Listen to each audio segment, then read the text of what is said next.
सभी विद्यार्थियों का अभिनंदन और our chemistry class YouTube channel पर स्वागत। प्रिय विद्यार्थियों, हमारी इनऑर्गेनिक केमिस्ट्री में एक यूनिट कंप्लीट होने के बाद दूसरी यूनिट में हम लोग चल रहे हैं और दूसरी यूनिट का आज हम जो टॉपिक पढ़ रहे हैं जो कि इम्पोर्टेंट टॉपिक है और वो आपके परीक्षा में भी आता है।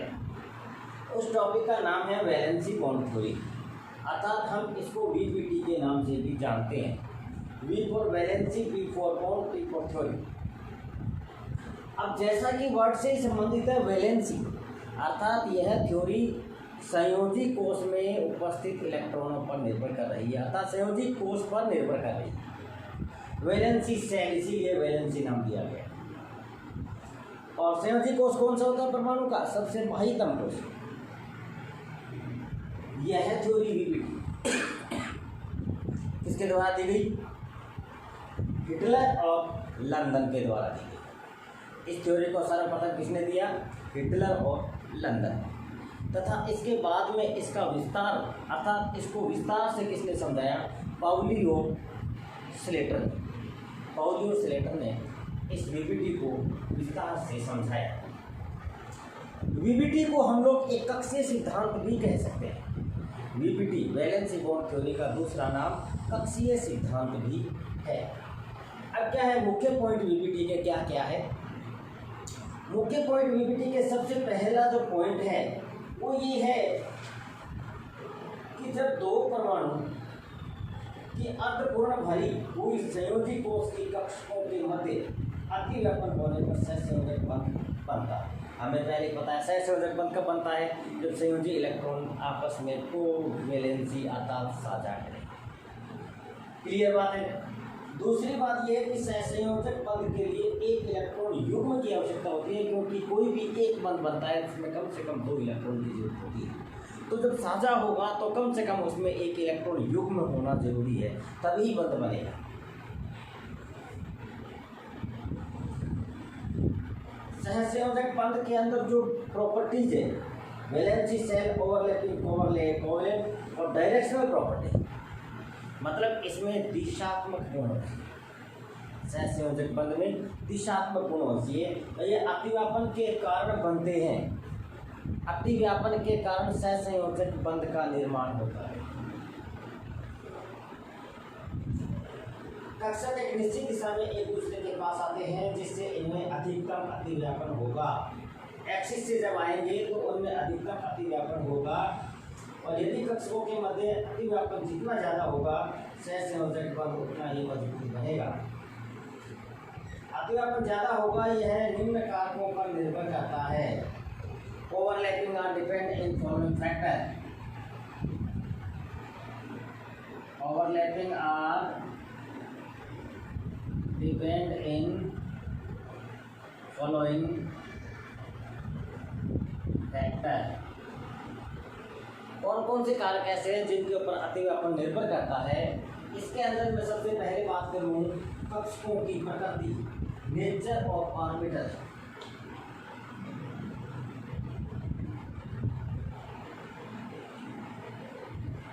अब ये इंपॉर्टेंट बात है, नेचर ऑफ ऑर्बिटल। अब हमें ये पता है कि ऑर्बिटल कौन कौन से होते हैं।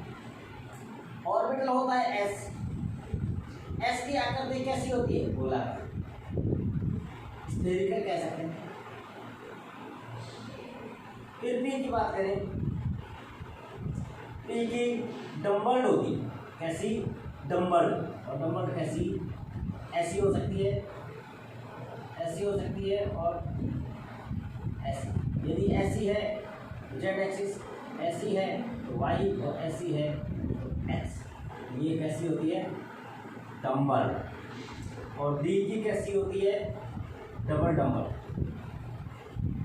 और एफ की कॉम्प्लिकेटेड स्ट्रक्चर। ये हमें पहले से पता है। अब हमें ये कहते हैं जिसमें डायरेक्शनल ओवरलैपिंग होगी, कोवैलेंट बॉन्ड फॉर्मेशन ज़्यादा होगा। तो डायरेक्शनल किस में है? अब एस की बात करें तो एस के अंदर कोई डायरेक्शन नहीं, नो एनी डायरेक्शन हियर। लेकिन यदि हम लोग पी की बात करें तो पी में 3 प्रकार के ऑर्बिटल हैं, पी एक्स, पी वाई और पी जेड। तो पी एक्स ऑर्बिटल यदि ये वाला है ये पी एक्स एक्सिस, ये वाई और ये जेड, ये पी एक्स ऑर्बिटल है। अब इसके साथ यदि दूसरा पी एक्स आकर के इसके साथ ओवरलैपिंग करता है, ओवरलैपिंग करता है, तो दूसरा पी एक्स आएगा प्लस ये वाला पी एक्स, ये दोनों एक दूसरे के नज़दीक आएंगे। नज़दीक आएंगे तो क्या होगा, इस प्रकार से इनका ओवरलैपिंग, ये ओवरलैपिंग, ओवरलैपिंग होने के कारण यहाँ पे इस प्रकार की स्ट्रक्चर बने। और यहाँ क्या है, एक इलेक्ट्रॉन इसका, एक इलेक्ट्रॉन इसका, यहाँ 2 इलेक्ट्रॉन आता बॉन्ड करते हैं। एक बंद में कम से कम 2 इलेक्ट्रॉन आता, एक इलेक्ट्रॉन पेयर। तो जो डायरेक्शनल ऑर्बिटल है वो स्ट्रॉन्ग ओवरलैपिंग करेंगे। और यदि जिसके डायरेक्शन नहीं, अब जैसे ये एस है, इसमें कोई डायरेक्शन नहीं है, विदाउट डायरेक्शन है, स्फेरिकल है, न एक्स है, न वाई है, न जेड है, फिर भी यदि एक दूसरे के पास आते हैं तो ओवरलैपिंग होकर के इस प्रकार से कोवैलेंट बॉन्ड फॉर्मेशन होता है। तो ये उतने ज़्यादा प्रबल अतिव्यापन नहीं होते जितने की P X, P Y, P Z के अतिव्यापन प्रबल होते हैं। ये एग्जाम्पल अपने इसका हाइड्रोजन का कह सकते हैं, ये इसके लिए बनता है। तो एच एच के अंदर बीच में जो बॉन्ड है उसकी कोवैलेंसी और एक कार्बन कार्बन के बीच की कोवैलेंसी, तो ज़्यादा अतिव्यापन अपने कार्बन कार्बन वाले में। तो हम कह सकते हैं कि डायरेक्शनल ऑर्बिटल हमेशा स्ट्रॉन्ग बॉन्ड फॉर्मेशन करते हैं। अब हम बात करें नेचर ऑफ ओवरलैपिंग कि ओवरलैपिंग की नेचर कैसी।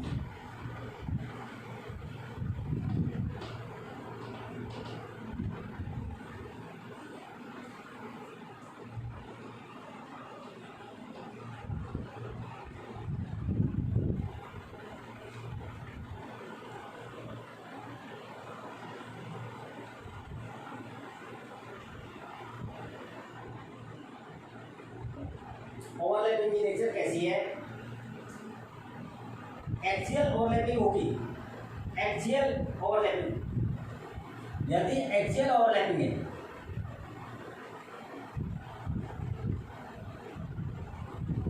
ये एक्सिस टू एक्सिस होती है। एक्सियल हमेशा axis to axis, P X, P X, P Y, P Z, ये हमेशा एक्सिस टू एक्सिस होती है। एग्जाम्पल के द्वारा मैंने अभी आपको बताया,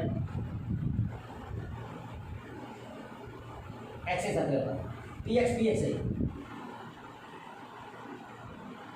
और यदि मैं कहूँ पी वाई, ये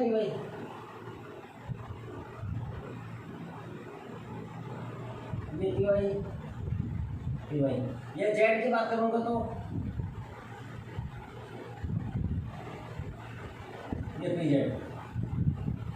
जेड, ये एक्सियल ओवरलैपिंग है, अर्थात एक्सिस की तरफ, एक्स एक्सिस, वाई एक्सिस और जेड एक्सिस। तो इस समय ओवरलैपिंग क्या होगी, हमेशा ज़्यादा होगी। तो एक्सियल ओवरलैपिंग होगा, इसका मतलब मोर ओवरलैपिंग, अधिक अतिव्यापन होगा। और दूसरी बात करें कोलैटरल ओवरलैपिंग,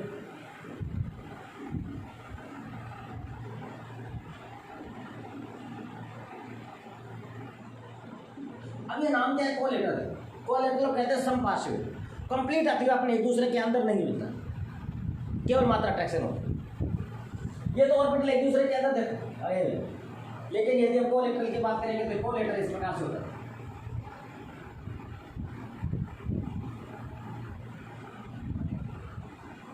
ये तो एक्सियल हो गया और इन दोनों के बीच में कोलैटरल है, ये कोलैटरल है। तो इसमें अतिव्यापन हमेशा कम होगा और इसमें अतिव्यापन हमेशा ज़्यादा होगा। तो अतिव्यापन है वो किस किस के ऊपर डिपेंड करता है, एक तो अपने डिपेंड करेगा कक्षकों की प्रकृति पे, नेचर ऑफ ऑर्बिटल पे, और दूसरा अपने डिपेंड करेगा नेचर ऑफ ओवरलैपिंग।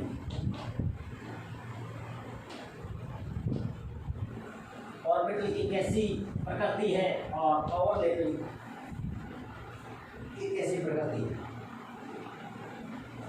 अब हाइड्रोजन अणु किस प्रकार से बनता है ये तो हमें बताइए कि हाइड्रोजन अणु बनने के लिए क्या होना चाहिए।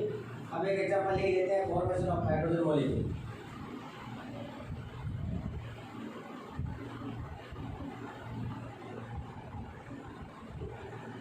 हाइड्रोजन में दो प्रकार के हाइड्रोजन एच एच होते हैं, और दोनों में जो ऑर्बिटल है वो एस एस होता है, क्योंकि हाइड्रोजन में एक इलेक्ट्रॉन होता है तो 1s1 और 1s1, तो एस एस ऑर्बिटल एक दूसरे के नज़दीक आएंगे।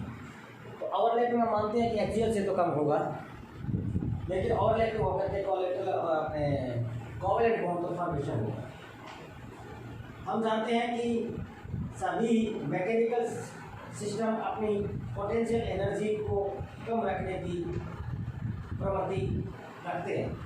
किसी सिस्टम की ऊर्जा जितनी कम होती है उसका स्थायित्व उतना ही अधिक होता है। ये हम अच्छी तरीके से, एनर्जी यदि जिसकी ज़्यादा है तो उसकी स्टेबिलिटी कम होगी। एनर्जी और स्टेबिलिटी एक दूसरे के इनवर्सली प्रोपोर्शनल होती है। इसी तरीके से परमाणु के मध्य बंध तभी बनते हैं जब उनके बनने के साथ ऊर्जा में कमी आती है। इसे हम इस प्रकार से समझते हैं, जब हाइड्रोजन को ज़्यादा ताप पर गर्म किया जाता है तो अणु हाइड्रोजन परमाणु के रूप में टूट जाता है। बहुत बढ़िया, टेम्परेचर ज़्यादा दिया, H2 है, इसको ज़्यादा टेम्परेचर दिया, ये गैस होता है, H2 हाइड्रोजन गैस है। हमने इसको बहुत ज़्यादा तापमान दिया, गर्म किया, और टेम्परेचर दिया 435.8 kilo joule, 435.8 kilo joule temperature ज़्यादा होता है। तो जब इसको इस प्रकार का तापमान दिया तो यह अपने दो प्रकार के हाइड्रोजन में टूट गया।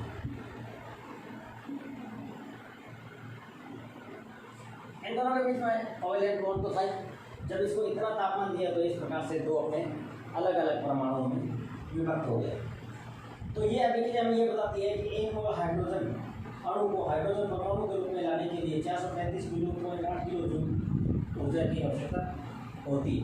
इसको इनमें बदलने के लिए कितनी एनर्जी हमें चाहिए। इसके अपोजिट हम देखना चाहें तो हाइड्रोजन परमाणु से एक मोल हाइड्रोजन अणु बनने में कितनी ही ऊर्जा मुक्त होगी। यदि हम बात करें इन दोनों को आपस में मिला दें, इन दोनों का आपस में मिला के H2 गैस बनाते और प्लस में 435.8 किलो जूल होना ही चाहिए। जब इन दोनों से ये बनेगा तो एक में ऊर्जा निकलनी चाहिए, और जब इससे ये बनेंगे, टूटेंगे, विभक्त होंगे, HH में अलग अलग होंगे तो इतनी ऊर्जा इनको देनी पड़ेगी। होना चाहिए दोनों एक दूसरे के। दूसरे शब्दों में हम ये कह सकते हैं कि हाइड्रोजन की ऊर्जा हाइड्रोजन परमाणु से कम होती है। हाइड्रोजन परमाणु द्वारा हाइड्रोजन अणु बनाने में ये ऊर्जा में कमी क्यों आती है, इसी को हम पढ़ेंगे। हम ये जानते हैं कि हाइड्रोजन परमाणु में एक इलेक्ट्रॉन होता है जो 1s कक्षा में उपस्थित होता है। 1s कक्षा में है H का 1s1, तो ये 1s कक्षा में है, 1s कक्षा में होता है। मान लेते हैं हाइड्रोजन के परमाणु Ha व Hb जिनका क्रम से La व Lb इलेक्ट्रॉन है। ठीक है भाई, हम ये मान लेते हैं दो हाइड्रोजन के परमाणु हैं। एक हाइड्रोजन परमाणु He है जिसको हमने Ha कह दिया, एक हाइड्रोजन परमाणु Hb है, और इसके लिए इलेक्ट्रॉन्स के लिए भी नाम दे दिया हमने La व Lb। ये La है और ये Lb, ये है इलेक्ट्रॉन।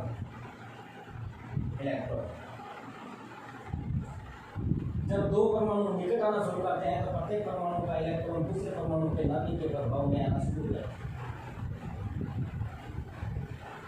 ये लीजिए,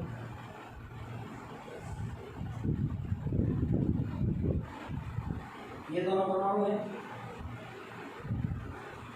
हाइड्रोजन के Ha व Hb। ये सेपरेट एटम, दोनों अलग अलग है।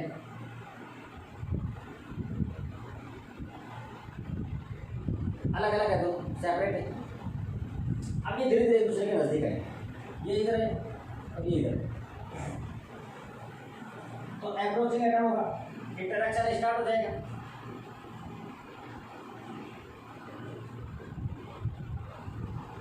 इसको हम कहते हैं अप्रोचिंग एटम।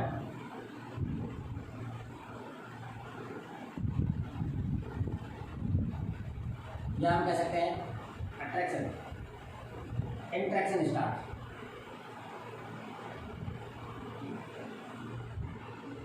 इंटरेक्शन स्टार्ट हो गया और बाद में ये दोनों एक दूसरे के अंदर आकर के इस प्रकार से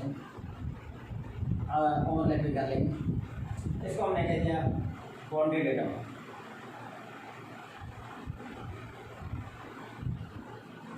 या हम कह सकते हैं ऑर्बिटल ओवरलैप।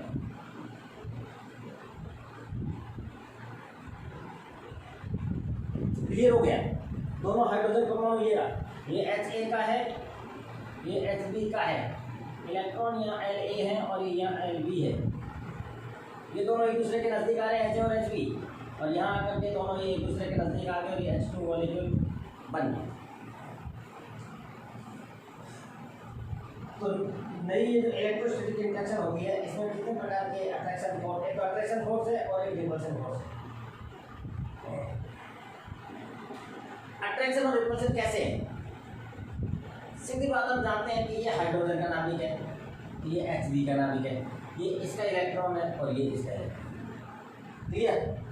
अब इसमें अट्रैक्शन किस किस का है? ये दोनों तो एक दूसरे को दूर लगाएंगे, रिपल्शन है। ओके, अब मैं इसको इस प्रकार से देख लो, ज़्यादा समझ में आएगा।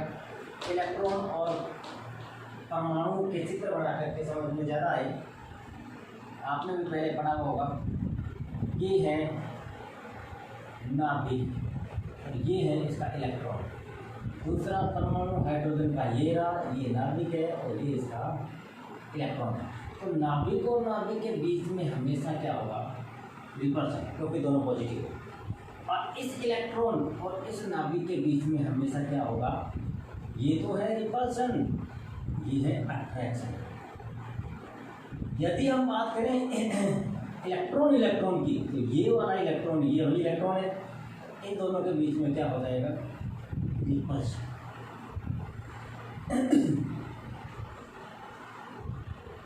तो ये वाला नाभिक, ये वाला इलेक्ट्रॉन, यहाँ बात करेंगे तो ये हो जाएगा अट्रैक्शन। तो इस प्रकार से हम जानते हैं कि इसका नाभिक इसके इलेक्ट्रॉन से अट्रैक्शन करेगा और इसका इलेक्ट्रॉन इसके इलेक्ट्रॉन से रिपल्शन करेगा और इसका नाभिक इसके नाभिक से रिपल्शन करेगा। तो दो प्रकार के अट्रैक्शन फोर्स और रिपल्शन फोर्स दो प्रकार के होंगे। तो पहले अट्रैक्शन किस किस के बीच में है? अट्रैक्शन फोर्स, अट्रैक्शन किस किस के बीच में है? Attraction Na, electron La, nucleus Hb, La and Hb, यहाँ La और ये Hb, ये Hb है, ये Ha है, ये La है और ये Lb है। तो La और Hb के बीच में क्या है? अट्रैक्शन, ये वाला। और Lb में नाभिक Ha, Lb ये वाला और ये वाला Ha, इन दोनों के बीच में क्या है? ये वाला मान लिया हमने अट्रैक्शन।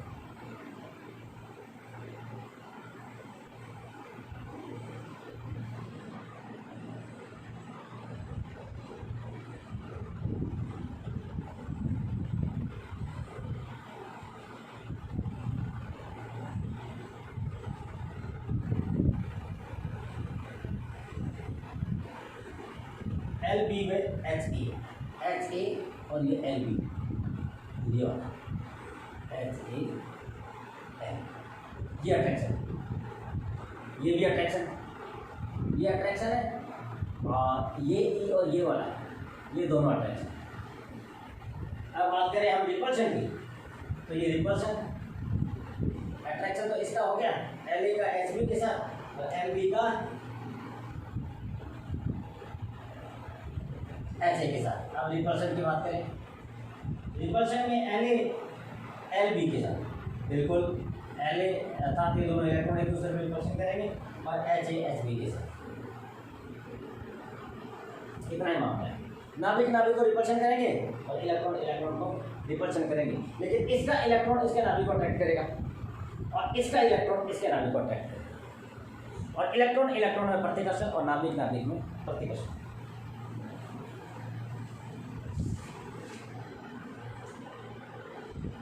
आकर्षण बल दो परमाणु को एक दूसरे के नजदीक लाते हैं तो प्रतिकर्षण बल उन्हें अलग अलग करने की कोशिश करता है।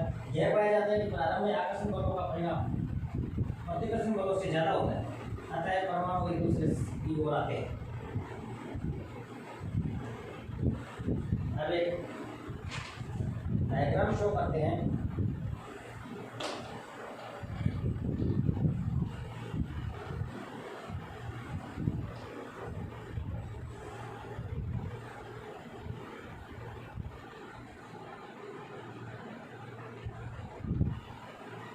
ये इधर 0 है और इधर Pe है, पोटेंशियल एनर्जी।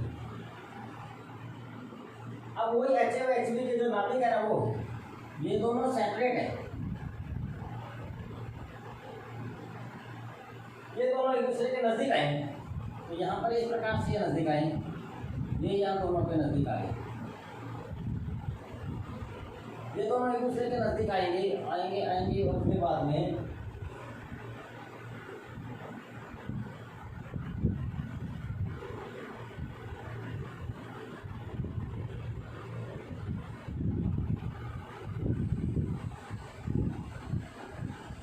ये एक दूसरे के अंदर है। तो ये बॉन्डेड एटम और ये है अप्रोचिंग एटम। थोड़ी देर पहले हमने डिस्कस की थी। और इन दोनों के बीच में ये वाला, ये है R 0, जिसको हम कहते हैं बॉन्ड लेंथ।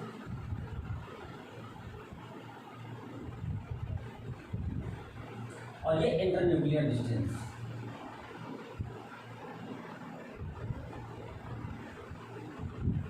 जैसा कि हमने अभी कहा आपको, जब अणु दूरी से एक दूसरे के नजदीक आते हैं तो इसमें प्रतिकर्षण और आकर्षण दोनों होते हैं। अतः एक ऐसी अवस्था आती है जब आकर्षण प्रतिकर्षण एक दूसरे के बराबर हो जाते हैं। यह अवस्था तब आती है जब परमाणु क्रिटिकल डिस्टेंस R पर होते हैं और R से अधिक दूरी पर जाने पर आकर्षण फोर्स, अट्रैक्शन फोर्स प्रमुख होते हैं, जबकि R से कम दूरी पर प्रतिकर्षण फोर्स। आकर्षण बल इफेक्टिव होने से स्थितिज ऊर्जा बढ़ गई और सर्वाधिक ऊर्जा में कमी क्रिटिकल डिस्टेंस R पर होती है। इंटरन्यूक्लियर डिस्टेंस के साथ ये डायग्राम दिखाया गया है। तो ये बातें थी VBT। हमने आज VBT पढ़ी। आप इसके लिए असाइनमेंट भी तैयार करें और PDF नोट्स भी कंप्लीट बनाएं। पुनः मिलते हैं आर केमिस्ट्री क्लास में। आप बने रहिए मेरे साथ और चैनल को सब्सक्राइब करते रहिए। Our chemistry class. धन्यवाद।